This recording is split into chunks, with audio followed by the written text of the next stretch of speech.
Inside a sealed DNA biochamber at a federal EPA laboratory in North Carolina, researchers ran a test using live infectious virus particles. The device they examined was not built by a major corporation. It came from a 5th grade classroom at an elementary school in Connecticut. The structure was simple: 4 furnace filters, one $25 box fan, and a roll of duct tape assembled into a cardboard cube. The entire build cost around $80. After 60 minutes inside the chamber, the system had removed 99.4% of airborne virus particles. The results surpassed commercial air purifiers priced at more than 10 times higher. That experiment took place in 2023. Most people never heard about it. Yet tonight, air purifiers sitting on shelves at Target still carry labels claiming their filters represent the industry gold standard. The reality inside most homes is far less clean than people assume. According to EPA figures, indoor air pollution levels are usually between 2 and 5 times worse than outdoor air. Dust moves through the rooms, pet dander floats in the air, cooking particles spread through kitchens and hallways, wildfire smoke drifts into homes west of the Mississippi, mold spores circulate silently, viruses remain suspended after somebody coughs at the dinner table. All of it lingers at concentrations that regulators would never permit outdoors on a city street. Most Americans respond by purchasing a HEPA air purifier. Lower-priced models begin near $100, mid-range units land around $200. Popular reviewed models climb between $300 and $500. At the top of the market sits the IQ Air Health Pro Plus, selling for roughly $900. It is one of the best-known premium air purifiers available. Doctors frequently recommend it to patients dealing with respiratory illnesses, but during a documented comparison conducted by longtime air filtration engineer Jim Rosenthal, a $70 box fan setup using 4 furnace filters defeated the $900 IQ air system across every particle size, measured including particles down to 0.5 microns, smaller than wildfire smoke. And the evidence did not stop there. Peer-reviewed research from University of California, Davis, Brown University, University of Connecticut, and Underwriters Laboratories all reported similar findings. Again and again, the cardboard filter box matched or surpassed commercial HEPA systems. More than a dozen studies pointed toward the same conclusion. A peer-reviewed study from 2022 conducted by UC Davis measured the clean air delivery rate between 600 and 850 cubic feet per minute, depending on fan speed. For comparison, most residential HEPA purifiers operate between 150 and 300 cubic feet per minute. The homemade unit pushed nearly 3 times more air than many expensive engineered products. Researchers at UC Davis also calculated the cost efficiency. The homemade system produced clean air at roughly 8 cents per unit. Commercial systems averaged around 80 cents per unit. That meant the simple cardboard design generated clean air at 1/10 the cost of products sold through major retailers like Best Buy. The results extended beyond airborne particles. At Brown University, scientists tested the same design against volatile organic compounds, the chemicals released from carpets, furniture, and household cleaners. They found the system also reduced PFAS and phthalates. Those are pollutants many expensive air purifiers quietly admit they cannot remove. The cardboard unit handled them anyway.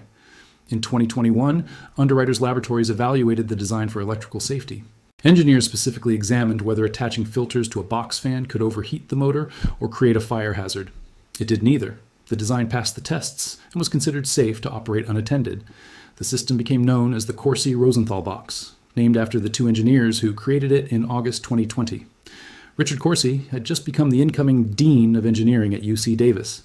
Jim Rosenthal was a Texas filter manufacturer with decades of experience in air filtration. During the early pandemic period, Corsi described a concept in a Wired magazine article. 4 MRV13 furnace filters would form a cube. A box fan would sit on top. Tape would seal the edges. Rosenthal built the first prototype in his workshop. The performance exceeded both of their expectations. What makes the design confusing at first is the filter rating itself. A HEPA filter captures 99.97% of particles, measuring 0.3 microns. That specification became the benchmark printed across Purifier packaging everywhere. The MAR-V13 filters used inside a Corsi-Rosenthal box capture only around 60 to 85% of those same particles. On paper, the HEPA filter appears vastly superior. So how does the weaker filter end up cleaning air more effectively? Because air purification is not only about trapping particles during one pass. The real factor is how many air cycles happen every hour. A HEPA filter is extremely dense. Moving air through it requires significant force. The fan must push against thick layers of filtration material. As resistance increases, airflow drops. The machine grows louder. Eventually, most people lower the fan speed to the quiet setting and leave it there. The performance number printed on the box stops reflecting reality the moment the machine enters a real living room. A Corsi-Rosenthal box works from the opposite direction. Instead of using one extremely dense filter, it uses 4 cheaper and more breathable filters at the same time. That creates 4 times the filtration surface area. Air moves through with very little resistance. A $20 Lasco box fan, the same type sitting in dorm room windows across America, can drive that airflow without struggling. The system moves such a massive volume of air across such a large filter surface that particles escaping the first pass are captured during the second, third, or fourth cycle. The air inside the room circulates through the system 5, 6, sometimes 7 times every hour. With each pass, the particle count keeps falling. Think of it like this. The HEPA filter behaves like a sniper firing 1 flawless shot every minute. The Corsi-Rosenthal box behaves more like a fire hose. One dominates the specification sheet. The other dominates the room itself. That is where the entire industry begins looking unusual. The engineers behind the Corsi-Rosenthal box now openly argue that first pass efficiency, the 99.97% figure used throughout HEPA marketing, measures the wrong thing. The number itself is real, but it does not measure the result that actually matters. The important metric is how much clean air reaches the room every hour. By that measurement, the inexpensive cardboard box wins. Now the story shifts to the federal EPA test itself.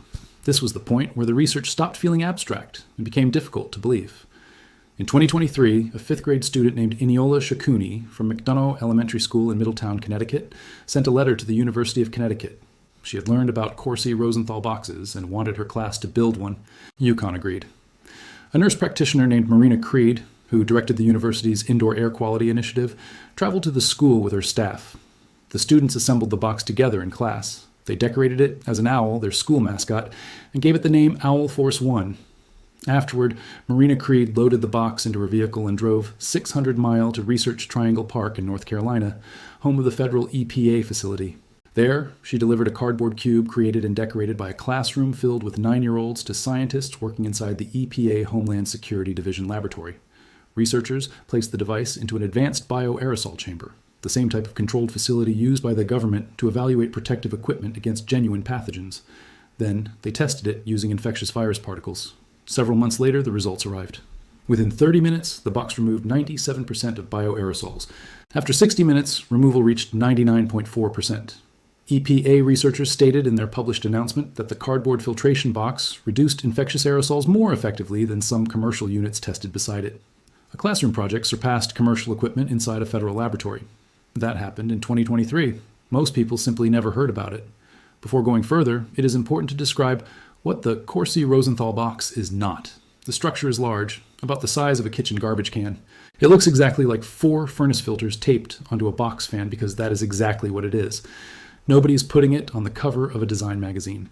At high speed, the sound level reaches between 60 and 67 decibel, roughly equal to a dishwasher running nearby. Most owners keep it on the low setting.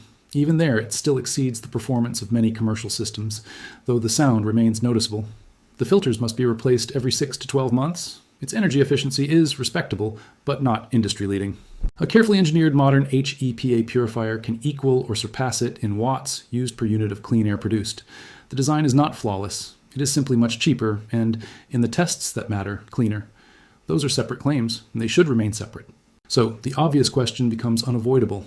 If the EPA tested this design, if UC Davis, Brown, UConn, and Underwriters Laboratories all confirmed the findings, if NOAA posts official build instructions online, if the science is this public and this settled, then why are air purifiers across America still sold as sealed plastic towers with glowing blue lights and premium price tags?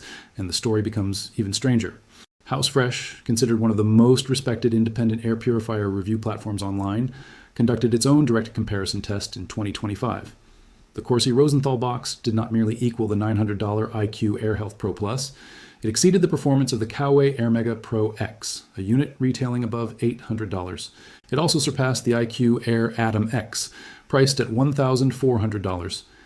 An $80 cardboard box assembled from Home Depot parts defeated a $1,400 Swiss-engineered purifier during a documented controlled test published publicly on the record. Nobody buried the results. And that distinction matters. There was no secret meeting. Please leave your thoughts about this content in the comments below. Thanks for watching. See you in the next one.